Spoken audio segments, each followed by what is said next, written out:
Binge the full week of The Ray Taylor Show ad-free over at inspireddisorder.com/plus. This is The Ray Taylor Show. Welcome to The Ray Taylor Show, where I bring you the reviews of the latest movies and TV shows, as well as classic and foreign films. I'm your host, Ray Taylor, and on this podcast, I'll be talking about all things film and television. Whether you're looking for a new show to binge or want to know if that blockbuster is worth the trip to the theater, or just want to hear my thoughts on a classic or foreign film, I've got you covered. So join me every Monday, Wednesday, and Friday for new episodes, and let's dive into the world of film and television together. On this episode, I am talking about the 2005 horror action thriller, The Descent. This is written and directed by Neil Marshall, starring Shauna McDonald and Natalie Mendoza, among many other women.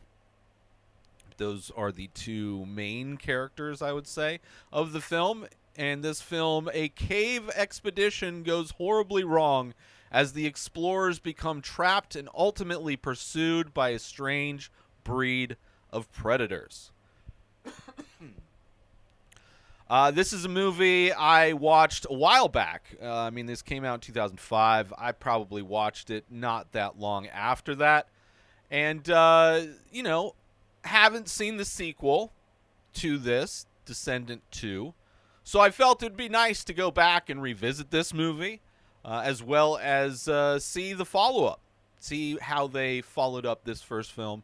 As we are still in October, the month of horror continues on The Ray Taylor Show, and my reviews of horror films, old, new, classic, and everything in between, I felt this would be a great, after finishing the Ari Aster films, this would be a great 1-2 punch to finish out the month of October.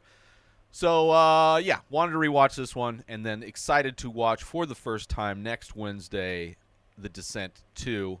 This movie is still great. It's scary, it's stressful, it has some great action in it, some great performances as well from the lead actress, and very simple story, but there are, simple story, but the story that is in this, the backstories of things make it even more interesting. A great action-adventure horror film, as it were. So if that's what you're looking for, this is what... I was surprised how much action there was, actually. And I remember this being a good movie. I didn't really remember all the specifics of this movie.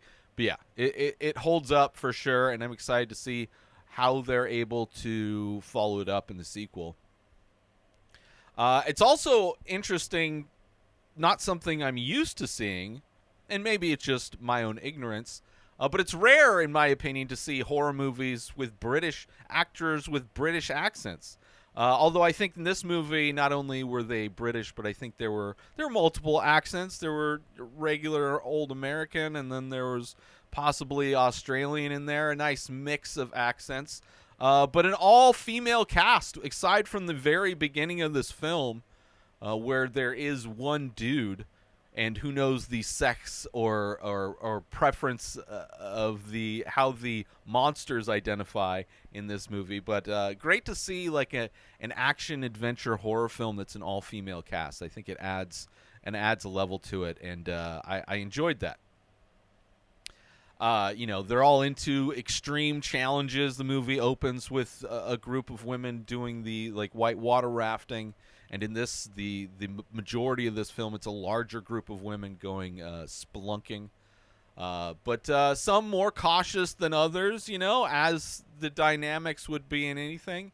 The backstory of this movie kind of opens and adds layers and setting different dynamics up between two of the main characters, which I found very interesting. One of these characters is very complex and very tragic in some ways, which I will get to that. But it is kind of interesting how tragic one of these characters are.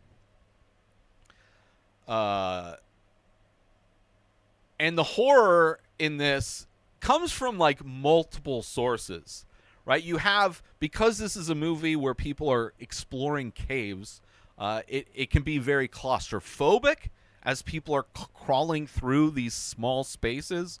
You have the fear of just climbing over massive, deep craters where the potential for falling in is quite scary. You have the fear of the equipment falling as they're climbing. You have the fear of these caves being dark. So aside from when they can have light from their flare or just whatever their headlamps are showing, there's a lot of dark, empty, unknown that is constantly surrounding them. Right? It's another where threats could be hiding in the shadows. And then, of course, on top of all of that, you have these creatures that exist in the cave, which ultimately become one of the biggest threats. But then also you have the situation where characters don't trust other people that are in their group. So on top of everything else, the fears of climbing and crawling through caves, the fears of the dark and what's not seen, the creatures that live in the dark, but then also to not trust that the people you are with have your best interests in hand or your safety in mind is also compounds. So the way this movie combines all of those elements, plus having some great action, some badass fight scenes, I thought was a great mixture. And great performance from the final girl, right? Going from like somebody it's catatonic from just a trauma that happened to becoming like this badass warrior almost, to then absolutely terrified and running for her life, right? It's it really grounds this character in a great way, and I really enjoyed that aspect of it as well. But I do want to talk about spoilers. Obviously, this movie came out in 2005. I'd highly recommend it. About a bunch of girls that go hiking in a cave and bad things start happening. But I do want to talk about specifics. So from here on out, spoilers. So the backstory of some of these women was kind of an interesting way to start. Obviously showing them when this movie opens, they're white water rafting, showing that they're very active, thrill seekers. Also mildly hints at one of the characters not necessarily being the greatest person.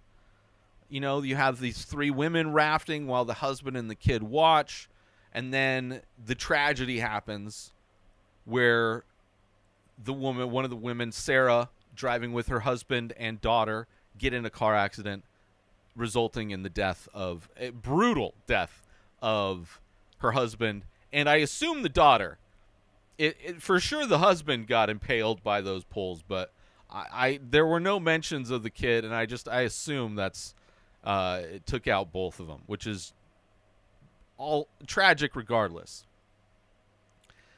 Like kind of a brutal scene, which makes you understand why she would be kind of traumatized leading into this next adventure. Something that could have been easily removed from the movie and just focused on this group of women and could have explained her trauma in a conversation by two people, but instead showing it, which I do appreciate that. Then it picks up, so you have this initial and after the tragedy, like she's in the she wakes up in the hospital, and like the one friend, Juno, doesn't seem to be as sympathetic in the hospital for some reason. We find out later, a year later, where these women are getting together with other women. It's a bigger group of people going out to do another adventure. We find out that Juno didn't stick around that long after the accident. She apologizes for that. So it's like we're getting a little bit of this Juno character maybe not being, not like a horrible person necessarily, she's just not as empathetic. She's maybe not the best friend. But 1 year later, they get together. They're going to the Appalachian Mountains, right? A big group of girls this time. I think it's like six women this time. We don't really get to know the women that well. There's like a quick scene of them the night before hanging out, drinking. You know, you get the vibe that there's maybe a relationship between two of them, but maybe not. But we don't really get to know them very much. Not that that matters, because obviously in horror movies, nobody really survives.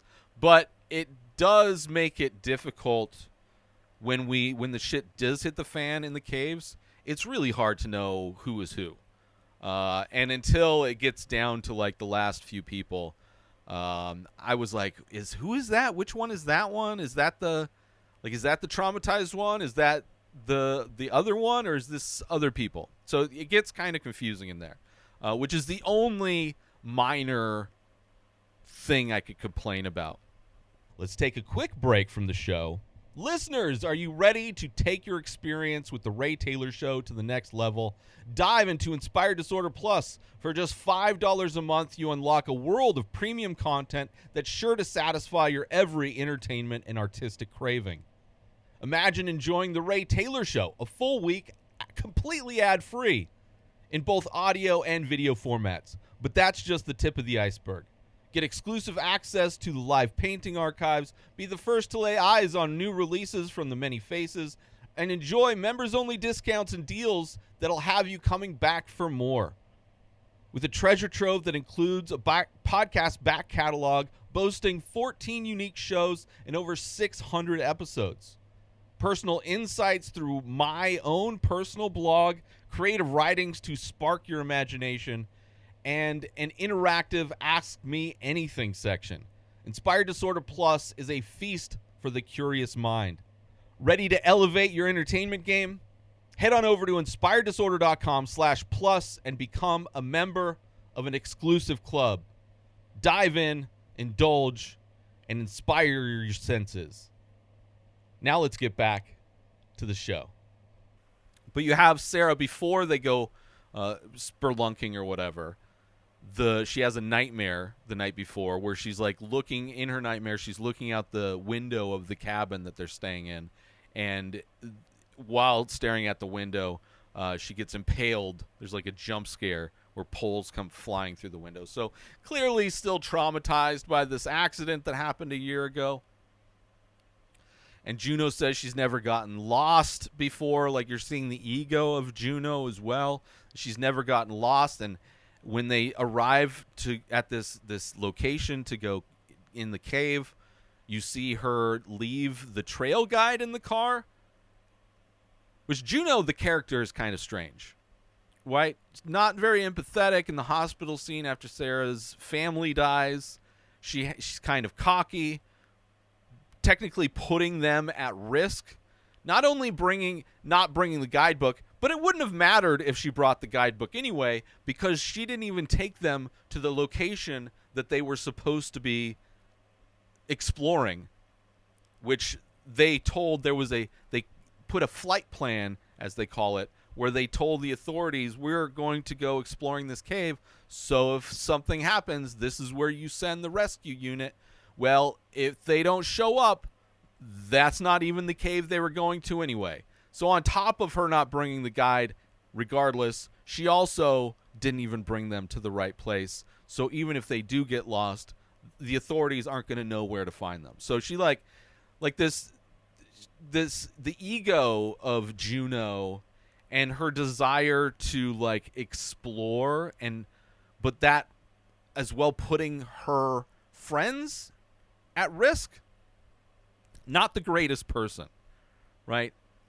It's kind of interesting seeing that kind of ego in a female character, because you see that all the time in male characters, where it's just like the egotistical guy doing the stupid things because he wants to show off. It's interesting seeing those characteristics in a female character, and the way this actress portrays it, and the other aspects of this character make it even. It just makes it a really interesting character, like one that's at one point the antagonist, but also at times sympathetic. Like there are aspects where she seems to mean well, but clearly doesn't care that she's putting her friends at risk.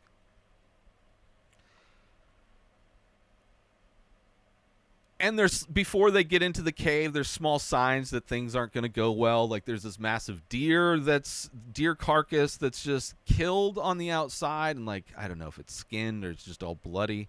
When they do get in the cave, they're bombarded by bats.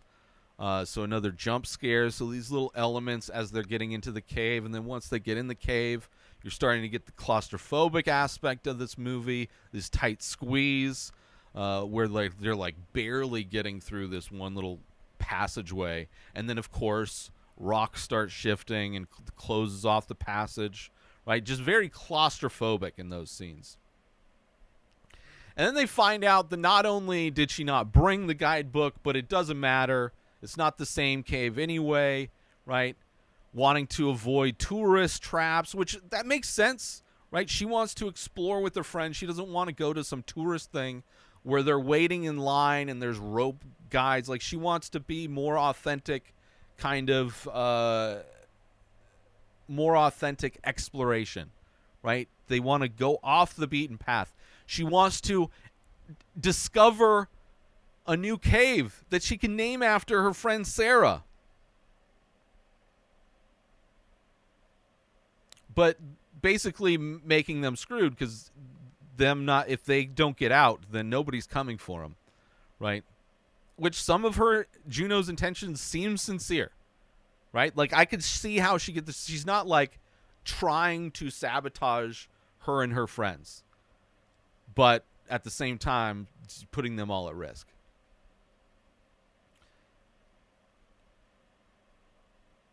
Just a very interesting character all around, I would say. They arrive at like a cave painting that shows a representation of a second entrance, so that gives them hope that they will be able to find another way out. There's a scene where one of them thinks they see daylight and just starts running down a corridor, but it ended up being phosphorus in the rocks or whatever that makes it look like that, and she ends up falling down this hole and getting a compound fracture. So already, like, slowly things are starting to happen. One of them's already gravely injured, which is going to make it harder for everybody to get out, because they have to help this person that just broke their leg in half. And then, one of the characters thinks that she sees something. There's this whole thing before where one of them is talking about all of the kind of psychological things that can happen being in a cave, hallucinating, seeing things, hearing things, all those kinds of things. Just because it's so dark and just so much unknown, right? It's what you can see or what you think you see. And then things start to ramp up, really, right? There's start like this inkling of like, is there a creature in there with them? And then pretty fast, they get into a space where it's just full of animal bones, and they all see the creatures now. Like for a moment, they think Sarah's going crazy, but pretty soon they all realize that no, they are in a bad place, and chaos just starts, right? One of them gets bit, right? Instantly killed. They all kind of split up, go in different directions, just trying to get away from the monsters. And of course, as they're just running, they slip. A lot of them slip and fall, right, as they're trying to run out. And it's really hard in these moments to tell who is who, right? And then you have this moment where they start to fight back. Juno kills one of the monsters. She has one of these hiking ice climbing pick type of deals, right? She kills one of them with it, and then she hears one coming up from behind her, swings around, and instead kills one of her friends, one of the other women in their group. And it's like, insult to injury in some ways. This Juno character, like, now she has accidentally killed somebody for real, not just putting them at risk. And it's like accidental. She didn't mean to kill this woman that's part of the friend group. She thought it was a monster coming up from behind her, and in reacting, stabs this pick through her neck. And then, like, this is where she is kind of sympathetic, right? That's an accident, horrible, tragic thing that happened. What are you going to do? It's like there wasn't intention there. She didn't intentionally kill this person. And because of the wound, she thinks it's fatal anyway. They're being attacked by monsters. She feels like, I just killed this other woman. These people don't like me already. And she kind of just walks away. Now, later on, we realize that maybe she should have stayed, and maybe she could have helped, possibly. Realistically, no. None of them really make it out of there, obviously, except for, like, you know, because it's Final Girl. So slightly sympathetic, right? It's heartbreaking. It's heartbreaking. As this woman dies, she grabs the necklace off of Juno, so later on she can, you know, identify. It's like it's accidental, unintentional, and it later played like she did it on purpose. So in some ways, like, this Juno character, it's tragic. It's sad. I mean, it's not that it's not all justified, but it's like the way she is now being perceived is that I would imagine a lot of them think that she just does not care about their livelihood at all. Right? When in fact, maybe she was really trying to do something special for her friends, and misguided. This was the special thing, and it was the wrong decision, but her heart was in the right place, right? That could be a potential, if you believe her, trying to do something special when instead she accidentally leads them into the lion's den, this monster's den.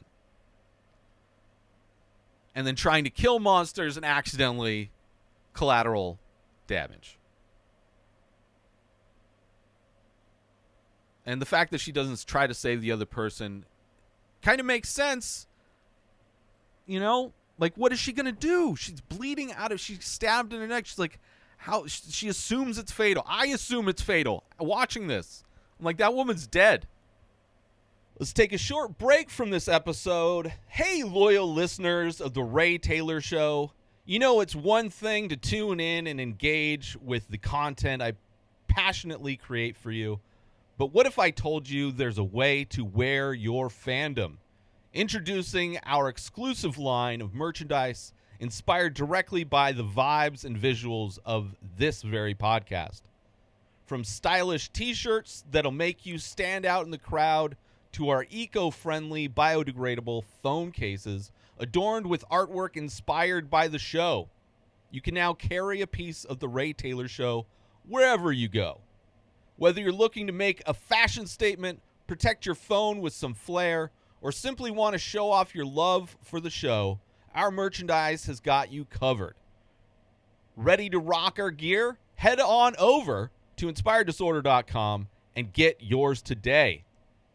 Wear the show, be the vibe. Now let's get back to the show. But then you have Sarah finds that one girl who was stabbed by Juno, who's still not dead, and is telling Sarah to watch out, Juno did this to me. Not like this was an accident. She left me for dead, yeah, but it wasn't. It's like, I don't know. There's like some just miscommunication. Things are like there's perceptions and things are, you know, I don't know. So she warns her not to trust her, right? Asks her to put her out of her misery, which is a brutal scene where Sarah just gets this giant rock to bash this woman's head in to put her out of her misery. Just so, like, traumatic. Like, to be Sarah having to do that to a friend, put them out of their misery in that way, not, like, choke them so they pass out and then just drift off, bash their skull, and that's brutal. That's brutal. And if it's cool, the creatures are cool. They can't see. They use sound like bats, so they make this clicking sound. It's a great idea. Cool creature design. I really like that. They almost kind of have a vampire quality to them. Kind of. But also seeing Sarah and Juno kind of become cold-blooded killers fighting these creatures is great. Some badass action moments, some badass fight scenes, right? You have Juno and Sarah meet up, and of course Sarah's on guard about Juno, and there's a scene where they fight off a bunch of creatures together. But again, it's hard to tell because it's dark, shaky camera, kind of hard to tell who's doing what at times, but still a great action scene. And there's, I think it was Sarah smashing the head of one of the monsters against the rocks.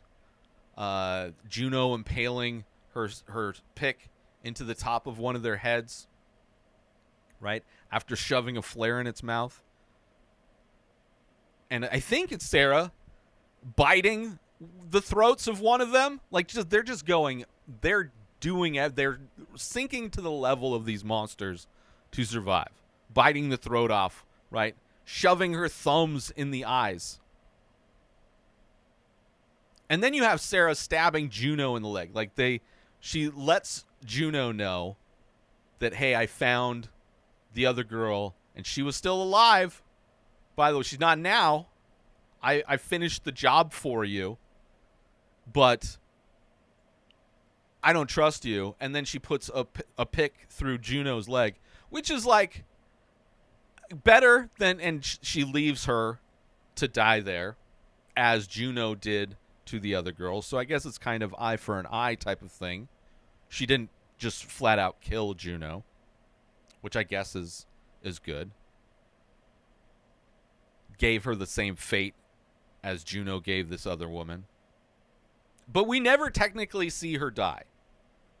She's stabbed. She's left in the cave as Sarah leaves. You see Juno take the pick out, but we never see her die. And Sarah finally, when she finally sees the light, this is a pretty beautiful shot of her, like, kind of crawling up these rocks to get to this light at the edge of the cave. And she crawls out like a zombie waking up. And then the run to the car and the drive out of that area is, like, perfect. It feels like somebody that wants nothing more than to get away from that, put space between her and those monsters as fast as possible. Just driving like crazy. And there's even one more jump scare. Like, after she drives for a while, she pulls off the side of the road. She's got to puke. She's like, what just happened? I just survived this crazy thing. And right when she pulls off the side of the road, this, like, semi-truck or whatever drives by. One last little jump scare. And it would have been horrible if, like, she opened the door and got hit by the truck or something like that. It would have been bad. That would have been, like, the parody version of this movie. But yeah, crazy movie. Sarah went through a lot in this, right? Beginning of the movie, husband, daughter, impaled by poles, right? On vacation, driving back to the hotel, get in an accident. Poles come flying through their car windshield. Husband, daughter, dead. One of your friends not as sympathetic as you would have liked. Right? So a friend already suspect takes her to this other adventure the next year with more people.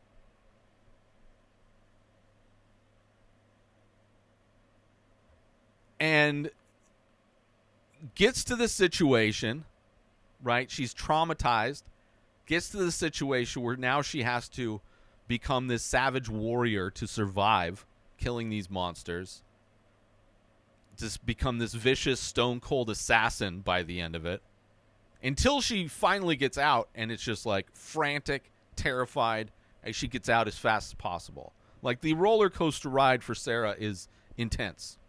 Juno, very interesting and tragic character, right? I don't know if she necessarily deserved everything she got, but also seemed like she had, I mean, there are moments that seemed like she had good intentions, but a very complicated character in general. Right? I loved all the elements in this. They work great together. The character dynamics, the tension of the climbing and being in these tight, dark spaces, the monsters, all come together nice in this movie. A terrifying, fun ride.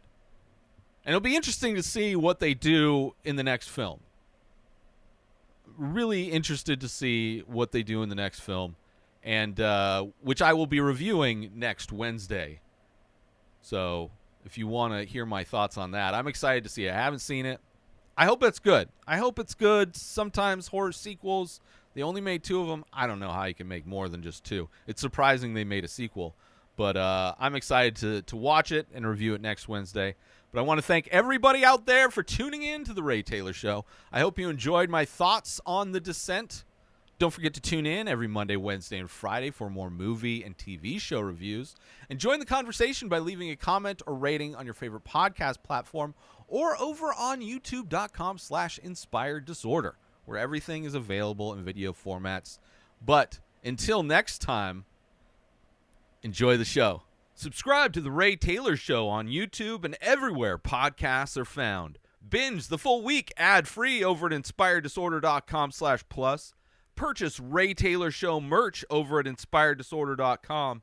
Have a wonderful day, everybody. Peace out! Today is the day where you wake up and you realize that everything that you've been dreaming about, everything that you've been wanting, every goal and wish and hope that you've ever had can become real. Dreams can come true. What you manifest in your mind, you can bring to reality.